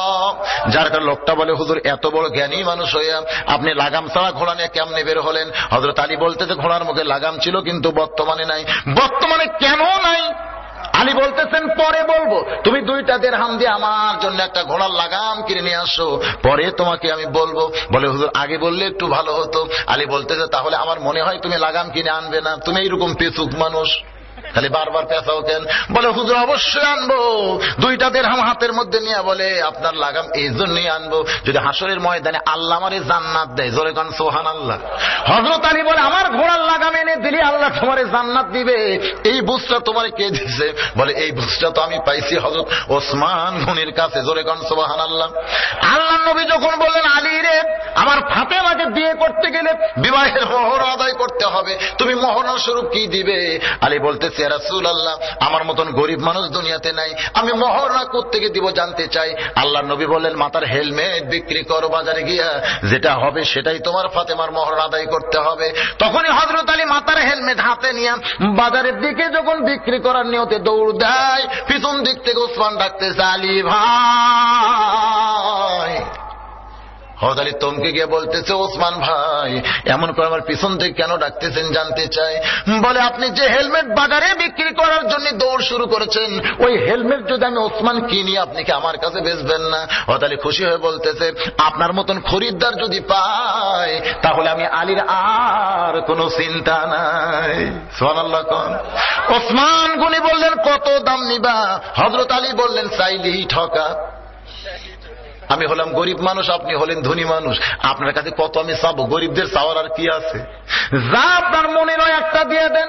সঙ্গে সঙ্গে হযরত ওসমান 1 থলিয়া টাকা হযরত আলীর হাতে দিলেন। হয়তো হেলমেট কেন ওসমানের হাতে দিয়ে যখন দৌড় শুরু করবার চান, ওসমান বলে পিছন দিক থেকে ডাক দেয় বলে আলী ভাই কত দিলাম, একটাবার কি গুনে দেখবা না? আলী মুস্কি মুস্কি হাসে আর বলে এক মুসলমান আর এক মুসলমান কোনদিন ঠকায় না। বলে গুনে দেখা হলো রাসূলের সুন্নাত। গুনে দেখা কার সুন্নাত? এটা এই জন্য উসমান বলেছেন আল্লাহ বলেছেন কারণ ফাতেমার বিবাহের মহরনা কত এর সংখ্যা জানার দরকার আছে না নাই? গুনে দেখলেন 480 দিরহাম। হযরত আলী কান্দের বলে ওসমান ভাই একটা মাথার হেলমেটের দাম কি কোনোদিন এত হয়? এত দাম না আপনি হেলমেট কেন কিনলেন? ওসমান কান্দের বলে আলী রে আসাদুল্লাহিল গালিব যে হেলমেট মাথায় দেয় গোটা দুনিয়া বিক্রি করলে সে হেলমেট কোনোদিন কেনার উপায় নাই, আমি আবার তোমার হেলমেট তোমারে দিয়া দিলাম। হযরত আলী কান্দের বলে ওসমান ভাই এই বিপদের দিনে এত বড় উপকার আপনি আমার কেমনে করলেন শুনতে চাই। ওসমান বলে জান্নাতের আশায় নবীর মা। সুবহানাল্লাহ বলে আল্লাহ নবী বহুদিন বলতেন আমার মেয়ে হলো 3টা, আমার মেয়ে হলো 3টা। সাহাবীরা বলতেন হুজুর আপনার মেয়ে তো 4টা। আসলে সাহাবীরা মনে করছে নবী তো উম্মি নবী, গুণবার জানে না, এই জন্য হয়তো বলতেছে আমার মেয়ে 3টা। আল্লাহ নবী বললেন সাহাবীরা রে আমার মেয়ে তো আসলেই 3টা। সাহাবীরা বলে হুজুর আপনার মেয়ে তো হলো 4টা। নবী বললেন তাহলে শোনো কুলসুম আমার মেয়ে, রোকে আমার মেয়ে, জয়নাব আমার মেয়ে, কিন্তু ফাতেমা আমার মা। আল্লাহ নবী বহুদিন বলতেন আমার মা আমিনা মরে গেছে, আমি ফাতেমাকে মা হিসাবে পাইছি।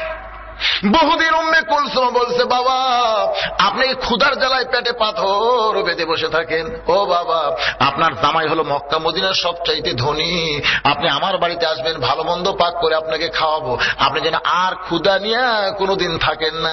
আল্লাহ নবী বলতেন অবশ্যই আসবো।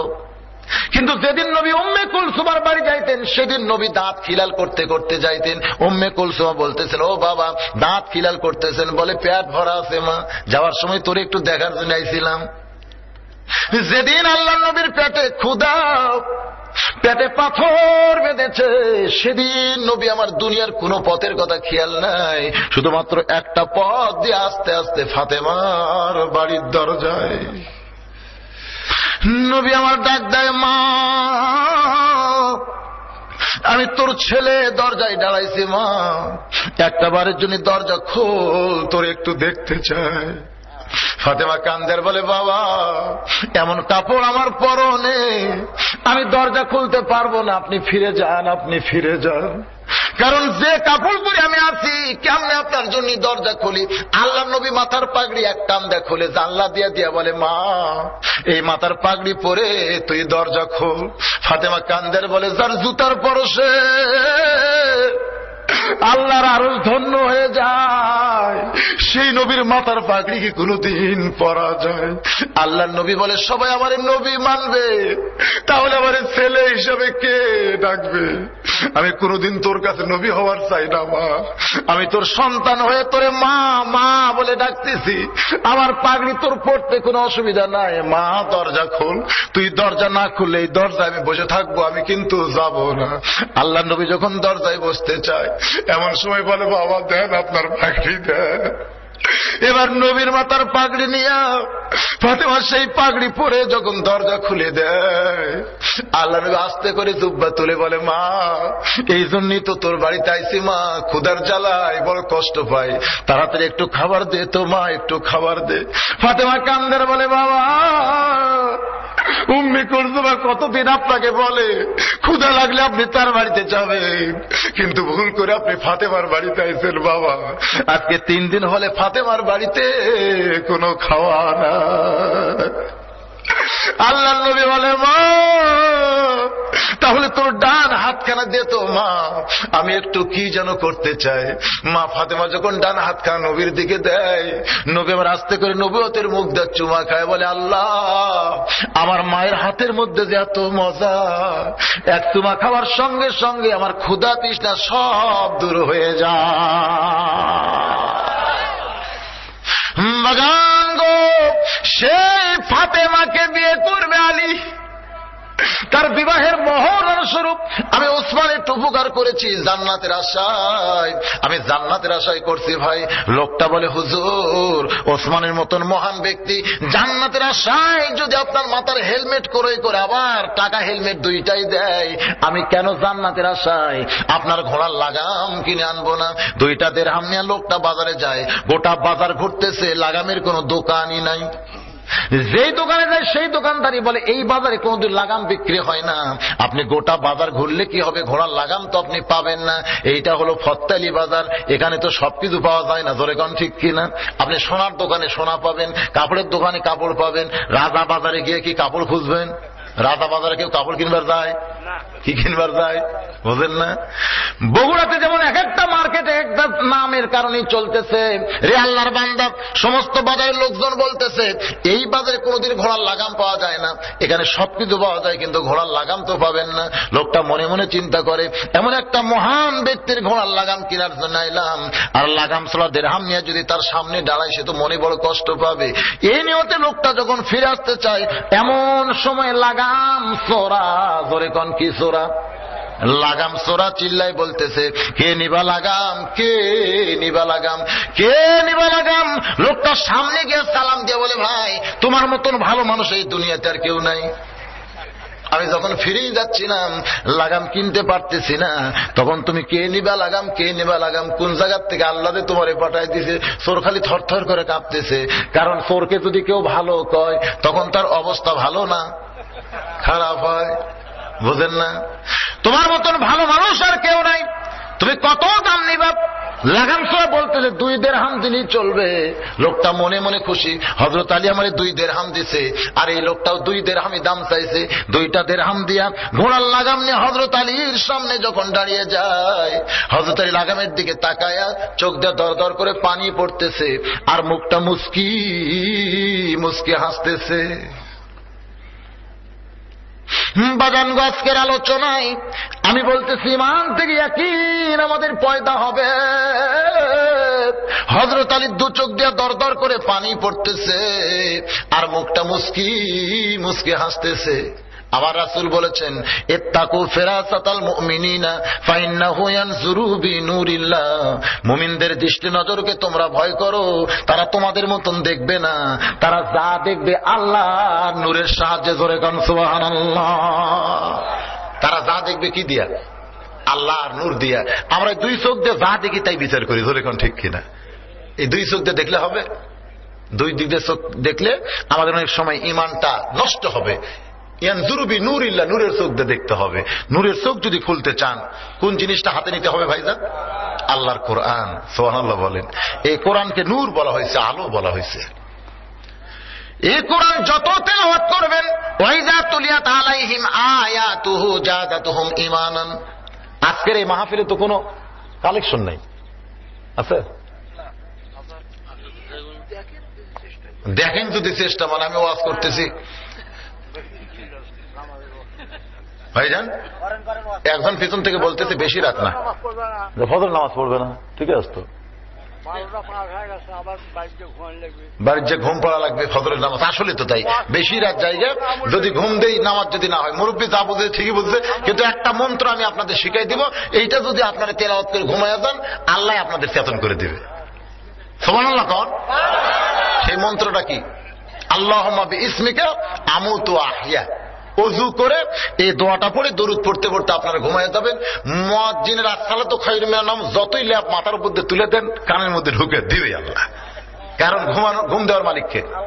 অনেক লোক কিন্তু রাত 12টার পরে ঘুমের বড়ি খায়, তাও ঘুম ধরে না, বলে কোন ঠিক কিনা? এরকম আছে না নাই? তাহলে ঘুম দেওয়ার মালিককে, চেতন করার মালিককে। আল্লাহ পাকের কাছে আমরা দোয়া করব আল্লাহ যেন আজকে আমাদের সবাইকে চেতন পাইয়া ফজরের নামাজ যেন জামাতের সঙ্গে আদায় করার তৌফিক দেয়। সকলে বলে আল্লাহুম্মা আমিন। মুরব্বী ঠিকই বলেছে, কারণ আমি যখন উঠছি ভাই তখন অবশ্য এরকম টাইমে উঠছিলাম, 10টা পরে উঠছিলাম, এখনো 10:20 বেজে গেছে। কন্টিনিউ আমি 2 ঘন্টা ওয়াজ করার পরে আমাকে অবশ্য একটা ইশারা দেওয়া হলো, যদি কিছু দেয়, যুবকেরা মাহফিল করতেছে, যদি আপনাদের কারো একটু মন চায় 10 টাকা 20 টাকা 50 টাকা 100 টাকা, এর জন্য 5টা মিনিট। তারপর হযরত আলী কাঁদতেছে আর হাসতেছে, মনে আছে আপনাদের? লাগামের দিকে তাকায় এরপরের কি ঘটনা শোনার দরকার আছে না নাই? হ্যাঁ, এই জন্য 5টা মিনিট আমি আপনাদের সুযোগ দিলাম। যুবকদের বলতেছি, বাবা বহু টাকা তো মোবাইলে ফ্যাক্সি দিছ, আজকে জান্নাতে ফ্যাক্সি দেওয়া যায় না? বলার সঙ্গে সঙ্গে এক যুবক দৌড়াইছে, মাশাআল্লাহ মাশাআল্লাহ, 100 টাকা জান্নাতে ফ্যাক্সি দিছে, মাশাআল্লাহ মাশাআল্লাহ, 100 টাকা দিছে। এরকম কি আর 100 200 500 দেওয়ার লোক নাই? হ্যাঁ, শহর দিকে আল্লাহ রহমত করবে। আসো বাবা, এদিকে আসো, রহমত যাই বলতেছে, একটু আসো, রহমতুল্লাহ চলে আসো, সোনার চান চলে আসো, 10 12 20 12 যাই যা পারো আল্লাহর রাস্তায় একটু দান করো। আল্লাহর একজন বান্দাকে চকচকে 100 টাকা দিছে বাবা। দেখেন তো এরকম কারো মন চায়? এই যুবকদেরকে সহযোগিতা করেন। কোরআনের মাহফিল প্রত্যেক বছর করবে, না করলে গান নিয়ে আসবে। কয়েকদিন আগে ফরিদা পারবিনের গান হলো না, এই জায়গাতে আছে। মাশাআল্লাহ, কি রে মাশাআল্লাহ না মরশাল্লাহ? এই জায়গায় হয়েছে, এই জায়গায়। আল্লাহ, আসলে জায়গার কোনো দোষ নাই, জায়গার কোনো দোষ নাই। ওদিকে অন্ধকার, ওদিকে অন্ধকার, ওই অন্ধকারের কোনো দোষ নাই। আলো জ্বলার লাগবে, ধরে কোন ঠিক কিনা? আলো জ্বলাইলে অন্ধকার দূর হয়ে যাবে। জায়গার কোনো দোষ নাই, জায়গাটা আজকে জান্নাতের বাগান হয়ে গেছে। তো আপনারা গানের মাহফিল না করে যুবকরা যেন কোরআনের মাহফিল করে সহযোগ। ওয়ালাইকুম আসসালাম, মাশাআল্লাহ। আমার এক ভাই 100 টাকা করছে দান, আর এক ভাই 100 টাকা দান করছে, আল্লাহ কবুল করেন। আল্লাহ বিসমিল্লাহির রহমানির রহিম। আল্লাহ তোমার একজন বান্দা 40 টাকা করা মানিকে যা দিল সব করছে দান, আল্লাহ কবুল করেন। আর একজন 10 টাকা করছে দান, ভ্যান চালায়, জমি জমা নাই, ভ্যান চালায়। দেখেন কি বুঝেছে, কি বুঝেছে, ওইটা আমার সম্পত্তি। আল্লাহ শরীরকে যেন সুস্থ রাখে, কামায় যেন বরকত দেয়।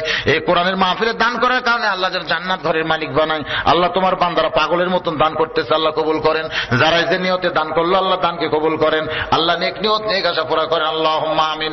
আয় আল্লাহ, তোমার একজন যুবক বান্দা বলছিলেন ইন্নী হবে ফিতনা, আমি ফিতনাকে মহব্বত করি, এর উত্তর পাইনি। এই উত্তর পান নাই? মোবাইলে শুনছেন তাই না? ঠিক আছে, আজকে উত্তর দিয়ে দিও। মাশাআল্লাহ, হ্যাঁ, একটা উত্তর পাই নাই। মোবাইলে ওয়াজ শুনছে তো, মোবাইলের ওয়াজগুলো অর্ধেক তোলে না, এই জায়গাতেই বড় বিপদ। আল্লাহ তোমার একজন বান্দা 20 টাকা, আর একজন 10 টাকা, আর একজন 10, আর একজন 20, আর একজন 40, আর একজন 120। মাশাআল্লাহ মাশাআল্লাহ। 500 টাকার লোট শহর দিকে নাই রে, 500 টাকার লোট নাই রে, 500 টাকার লোট নাই নাই নাই নাই। কেউ দেখান না কে ভাই? না থাকলেও খালি টাকাটা দেখান তো, দেখে আছে। আল্লাহ তোমার একজন 10, আর একজন 100, আর একজন 100 টাকা করছে দান, আল্লাহ দান কবুল করেন। আল্লাহ নেক নিয়ত নেক আশা পুরা করেন। সকলে বলে আমিন। সভাপতি সাহেব দিবে তাই বলতেছেন? সভাপতি তাই বলতেছেন?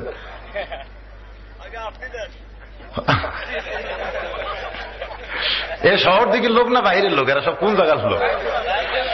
হ্যাঁ, এই দেখেন যুবকেরা ফ্যাক্সি দিচ্ছে, ইচ্ছা করলে মোবাইলের মধ্যে ফ্যাক্সি দিবার পারতো 20 টাকা, কিন্তু দিচ্ছে আল্লাহ কোরআনের মাহফিলে। আল্লাহ যুবকদের ফ্যাক্সি গুলোকে জান্নাতে লোড করে নাও, আল্লাহ জান্নাত ঘরের মালিক। ওয়ালাইকুম আসসালাম। মাশাআল্লাহ, এখন পর্যন্ত কাহালুর লোক এখন পর্যন্ত সবচাইতে উপরে উঠছে। কাহালুর লোক, কাহালু বাড়ি হলো কাহালু। দেখেন এই শহর দিকের কেউ পারে নাই, আশেপাশের কেউ পারে নাই, কাহালু থেকে এসে দেখলো হুজুরের কাছে যখন চাইছে, তখন হুজুর এলাকার লোক 300 টাকা করছে দান। আল্লাহ দানকে কবুল করেন। দেখি 300 টাকার উপরে কেউ উঠতে পারে? ওয়ালাইকুম আসসালাম। ওয়ালাইকুম আসসালাম। আল্লাহ তোমার বান্দা অনেকগুলো টাকা করছে দান। আল্লাহ কাহালুর একজন ভাই 300 টাকা করছে দান, আল্লাহ দান কবুল করেন। এগুলো কে দিল বাবা? 5 জন মিলে করছে দান যুবকেরা। আল্লাহ দানকে কবুল করেন, নেক নিয়ত নেকাজা পুরা করেন। ওয়ালাইকুম আসসালাম। দেখেন আপনাকে এলাকার যুবকগুলো দেখেন, সবাই আজকে জান্নাতে ফ্যাক্সি দিল। আল্লাহ যে যাই দিল আল্লাহ জান্নাতের মালিক বানায় দেওয়ার। একজন 50 টাকা করছে দান, আল্লাহ কবুল করেন। আল্লাহ নেক নিয়ত নেকাজা পুরা করে। আল্লাহুম্মা আমিন। কবুল করো মোদের কামনা, দানকারীকে দিবেন জান্নাত, আল্লাহ নিরাশ করবেন না। আল্লাহ তোমার একজন বান্দা 20 টাকা দান করছে, আল্লাহ কবুল করেন। আবার পকেটে হাত ঢুকাই, আমার মোবাইল নম্বর। হ্যাঁ, মোবাইল নম্বর তো এখন এখানে বলা যাবে না, কার্ড আছে আপনার গাড়ির ওখানে গেলে, আপনার আমার হেল্পার আছে, ওদের কাছে কার্ড আছে, একবার কাটলেন, সেটাই ভালো হবে। হ্যাঁ, আল্লাহ তোমার একজন বান্দা 50 টাকার একজন 10 পুচকে, একটা পুচকে মানুষ হয় রে, 10 টাকার একজন 10, আর একজন দেশে ছোটগুলো দিবার ধরছে। মাশাআল্লাহ। মা কে রে? এই শোনো, এই কারো থেকে লিয়ে এলেন লিল্লাহে তাকবীর। মনে করছিলাম 500 দেখাবারই পারবে না, 500 দান করে দিছে। মাশাআল্লাহ, সুবহানাল্লাহ। আল্লাহ তোমার একজন বান্দা 500 টাকা করছে দান, আল্লাহর এক যুবক অনেকগুলো টাকা করছে দান, আর এক যুবক আল্লাহ তোমার 70 টাকা করছে দান। আল্লাহ দানকে কবুল করেন। টাকার কিন্তু ঠিক হয়ে গেছে, অনেক টাকা হয়েছে মাশাআল্লাহ। এখন সবাই বসেন ভাই, আর যদি কেউ দান করো একটু আল্লাহর রাস্তায় করেন। পিছনে যারা আছেন আল্লাহর রাস্তায় বসেন। এই মাহফিলের সবচাইতে গুরুত্বপূর্ণ জিনিসের নাম হলো মোনাজাত। জোরে বলেন, নাম কি? মোনাজাতের গুরুত্ব আছে না নাই? আর দোয়া মুখুল ইবাদত, দোয়াটা হচ্ছে ইবাদতের মগজ। আমি ওয়াজ করতে বুঝাই থাকি যে মুরব্বী দোয়ার জন্য বসে আছে, দোয়ার জন্য বসে আছে। এতগুলো মানুষের দোয়া আমরা তো করতে পারি না সব সময়। আপনার ওই নীলফামারীর একটা বাস, ওই যে ফুড ভিলেজের ওখানে আপনারা দেখছেন একটা বিশাল ব্যাংক আছে, ব্যাংকের নাম কি? শাকফলা না, ওই যে ফুড ভিলেজের আগে একটা ব্যাংক নাই? চান্দাই কোনার আগে যে একটা ব্যাংক আছে, একটা ব্যাংক নাই এরকম? ওখানে একবার হয়তো ঘোগা বটতলা হয়েছে, ওইখানে একটা অ্যাক্সিডেন্ট হয়েছিল। নীলফামারীর বাস মানে টিয়ারিং ফেল করে একবারে খাদের মধ্যে পড়ছে, এমন হয়ে পড়ছে আপনারা হয়তো পেপারে দেখছিলেন, অনেকগুলো মানুষ মারা গেছিল সেইবার, অনেকগুলো মানুষ মরছিল। কিন্তু একজন মানুষের নাম ছিল মজিবর। নীলফামারীর লোকেরা খুঁজতেছে, মজিবরকে পাচ্ছে না, কিন্তু একটা লাশ পাওয়া গেল, মাথা নাই, মাথা ছাড়া একটা লাশ। মানে এমন ভাবে গ্লাসের মধ্যে পড়ছে না, কি হয়েছে মাথাতে কোন জায়গাতে আছে, এখন বাস তো আছে পানির মধ্যে, কিন্তু দেহ পাইছে, মাথা নাই। সবাই বলতেছে মজিবরের লুঙ্গি হলো হলুদ আর শার্ট হলো লাল। সবাই দেখতেছে যার মাথা নাই তার লুঙ্গি হলুদ আর শার্ট লাল। নীলফামারীর লোক বলে এটাই মজিবর হবে। মজিবর মনে করে মাথা ছাড়া বাড়িতে গেছে। মজিবরের বউ বাপ মা যারা ছিল সবাই কান্দাকান্দি শেষ। কবর দেওয়ার পরে যেদিন কলমা পড়ার দিন, জোরে কোন কি পড়া? কলমা পড়ার দিন মজিবর মাথা নিয়ে হাজির। আসলে মজিবর মরি নাই, মজিবর আহত হয়েছিল। সিরাজগঞ্জের লোকেরা টানা হেস্তা করে হাসপাতালে নিয়ে ওরে সেবা শুশ্রূষা করে 7 দিন পর 8 দিন পরে তখন চলে আইছে বাড়িতে। কিন্তু আয়সা দেখে মিলাদ চলতেছে। কিসের মিলাদ রে ভাই? সবাই বলে তুমি কেডা? আমি তো মজিবর। কয় মাথা পাইলা কোথায়? যারা কলমা পড়তেছিল তারা মারছে দৌড়। মজিবর ফিল হয়ে চলে আইছে মাথা দিয়ে। মজিবর বইয়ের কাছে গিয়ে বলতেছে, বিবি রে, বলে তুমি কে? বলে আমারে তুমি চিনো না, আমি হলাম তোমার স্বামী। তাহলে মাথা পাইলা কোথায়?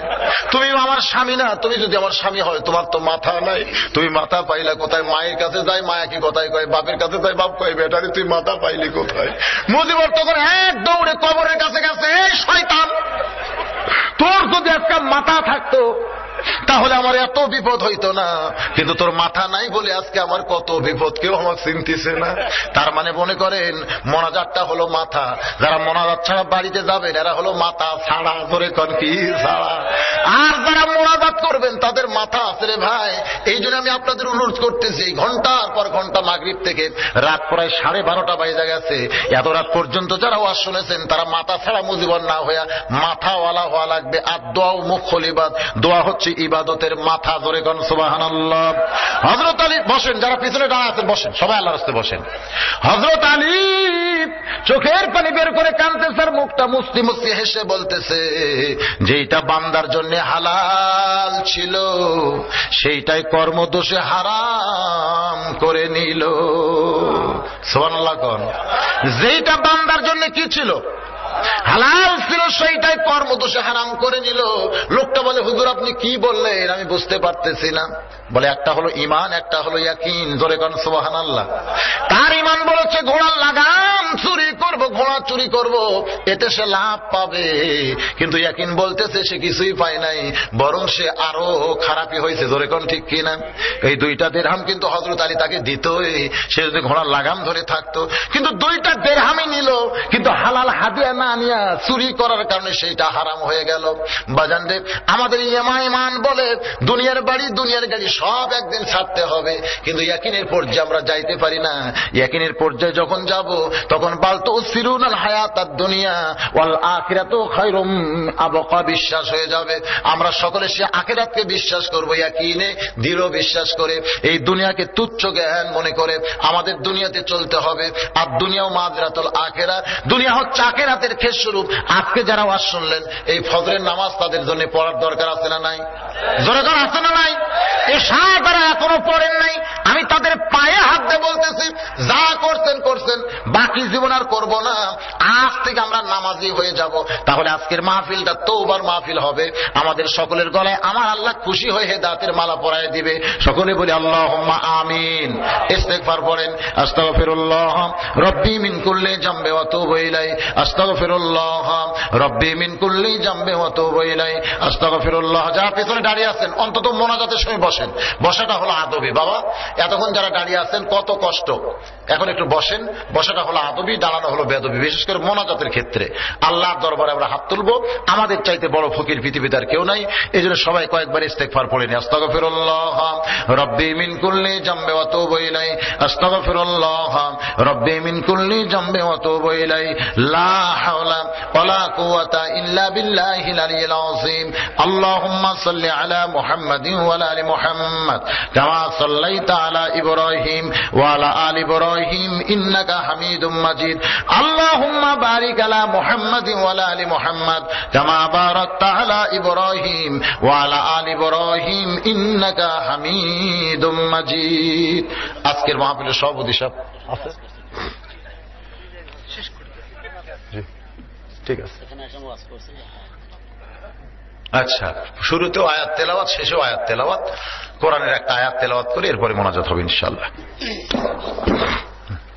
আয়াত তেলাওয়াত করলো এই ছেলেটা। এই আয়াতের মধ্যে অবশ্যই কথাই বলা হয়েছে, সেই কথাটাই উনি বললেন যে অসহায় যারা, ওকে নিচে রাখো, নিচে রাখো, তোমারটাকে এখানে রাখো নিচে। আপনারা যদি পারেন, অন্ধ মানুষ, হাফেজ মানুষ, সবচাইতে বড় মহব্বত হলো সে 30 পারা কোরআনের হাফেজ। আর সবচাইতে যে জিনিসটা আমাদের দেখতে হবে সেটা হলো মাজুর। হ্যাঁ, সোয়াল ও জিল্লাতুন, যদিও বলা হয়েছে সোয়াল করা একটা জিল্লতের কাজ, শরমের কাজ, কিন্তু এ তো সোয়াল করা ছাড়া বুদ্ধি নাই। কিন্তু এই কোরআনের হাফেজ মানুষের দরজায় দরজায় ভিক্ষা করুক, এটা উচিত না। সে আপনাদের এখানে এসে একটু হাদিয়া স্বরূপ যদি আপনারা পারেন, সবাই যদি 2-4 টাকা করে দেন, ও বউ চল নিয়ে খাবে, আপনাদের দোয়া করবে। কারণ আসলে কিছু করতে পারলেও চাইতো না। আপনারা যদি দাওয়াত দিতেন, অন্ধ হাফিজ আব্দুল্লাহ ইবনে কাসেম গাড়ি নিয়ে ঘুরতেছে, সে দাওয়াত পায়, কিন্তু এনাকে কেউ দাওয়াত দেয় না। আপনারা যদি দাওয়াত দেন, হাদিয়া হিসেবে যেটা দিবেন ওটাই ওর জন্য চলবে, কিন্তু আসলে দাওয়াতই মানুষ দিচ্ছে না। এখন কি বুঝে দিচ্ছেন আল্লাহ ভালো জানে। তো ভাইজান, এই অন্ধ হাফেজকে মোনাজাতের আগে আপনারা যদি সবাই পারেন 2-4-10 টাকা করে দান করেন, মাশাআল্লাহ। যে অনেকে দান করতেছে, এখানে 100 টাকাও দিতে, 50 টাকাও দিতে, আপনারা দেন। অন্ধ হাফেজ আপনাদের দোয়া করবে। ইস্তেগফার পড়ি সবাই, আস্তাগফিরুল্লাহ। জি, মা বোনদের কাছে, মা বোনেরাও যদি পারেন অন্ধ হাফেজকে দান করবেন। ওখানে যদি কেউ যায় হাফেজের জন্য চায়, আপনারা দিবেন।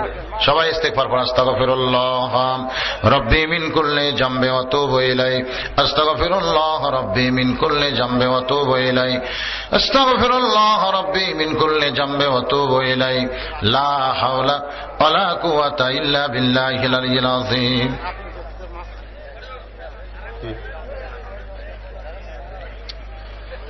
এখনই দোয়া হবে। যারা হাফেজ সাহেবকে দিবেন তারা পরেও দিতে পারবেন মোনাজাতের পরে। এখন দোয়া হবে, দোয়ার জন্য সবগুলো বসেন, আল্লাহর রাস্তায় বসেন। অনেক টাকা হাফেজ সাহেবকে দিয়েছেন, আপনারা দিবেন, কারণ এসব মাহফিল নিয়ে যাওয়া যায় না, বড় একটা বিপদ। অন্ধ মানুষ আমি আগে মাঝে মাঝে সাথে রাখতাম, এবছর আমার সঙ্গে খুব একটা নাই, কি করে খাচ্ছে আল্লাহ ভালো জানে। তো আজকে যখন এসেছে, রাস্তার পাশে মাহফিল তো শুনেছে মানুষের কাছে, বগুড়ায় মাঝে মধ্যে যায়, আপনারা সবাই চিনেন। এটা করা ছাড়া বুদ্ধি নেই। ইমামতি করতে চায়, কয় কানার পাতে নামাজ পড়া জায়েজ নাই।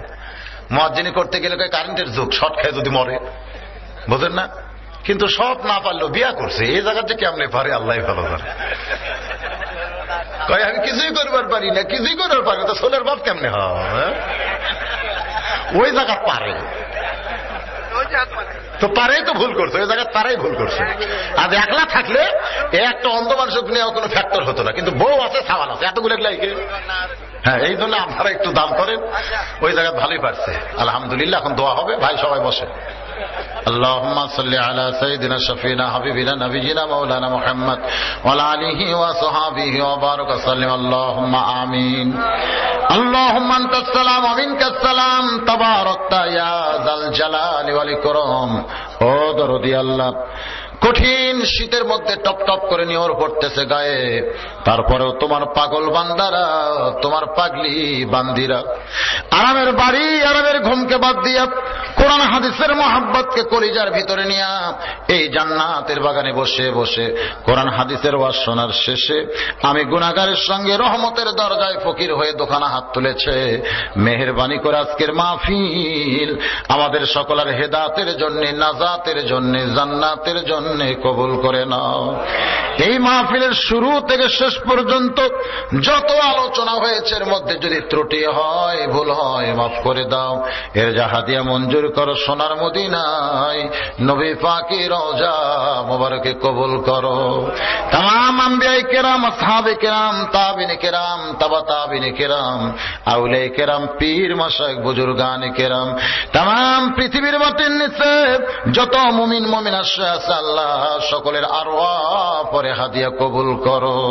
আমরা যারা হাত তুলেছি, আমাদের মধ্যে যাদের মা নাই, যাদের বাবা নাই, আল্লাহ মেহেরবানি করে বাপ মার কবর জান্নাতের টুকরা বানিয়ে দাও।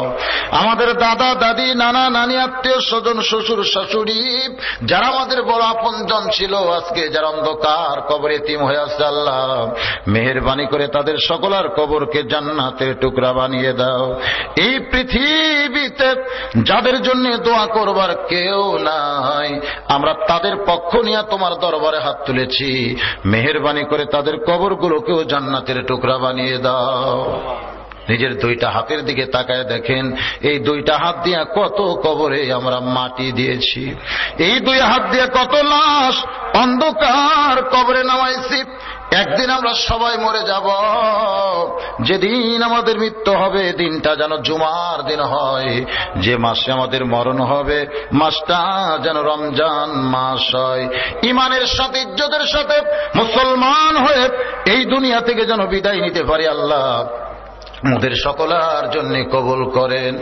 ও দরদি আল্লাহ, শহর দিকের যুবকেরা, বাবা যারা মিলে মিশে কষ্ট করে মেহনত করে এই যে আজকে জান্নাতের বাগান লাগাই দিছে আল্লাহ, আল্লাহ আজকের এই মাহফিল এই গ্রামের জন্য রহমত আর বরকতের ওসিলা হিসেবে কবুল করে নাও।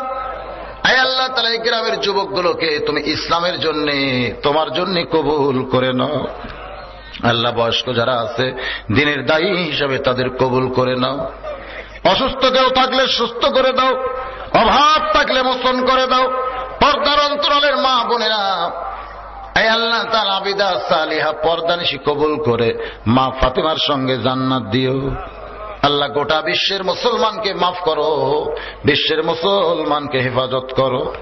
আমার বাংলাদেশের প্রতি রহম করো, বাংলাদেশের সকলের প্রতি আল্লাহ তুমি রহম করো, খাস করে আলেম ওলামার প্রতি তুমি রহম করো। আল্লাহ ও দরদি আল্লাহ, মেহেরবানি করে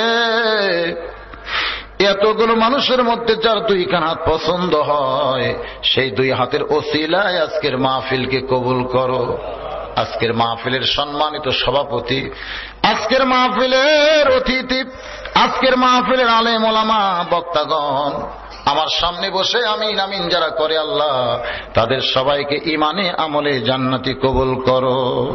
আর মরণের কালে আমাদের সকলার জবানের মধ্যে তুমি জারি করে দিও লা ইলাহা ইল্লাল্লাহু মুহাম্মাদুর রাসূলুল্লাহ সাল্লাল্লাহু আলাইহি ওয়াসাল্লাম। আসসালামু আলাইকুম ওয়া রাহমাতুল্লাহি ওয়া বারাকাতুহু।